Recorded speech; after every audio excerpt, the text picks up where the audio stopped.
The large intestine, or colon, is a part of the gastrointestinal tract that makes and stores stool. It includes the ascending colon, transverse colon, descending colon, and the sigmoid colon.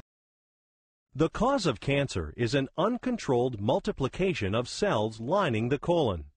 Before a true cancer develops, it usually begins as a non-cancerous growth called a polyp.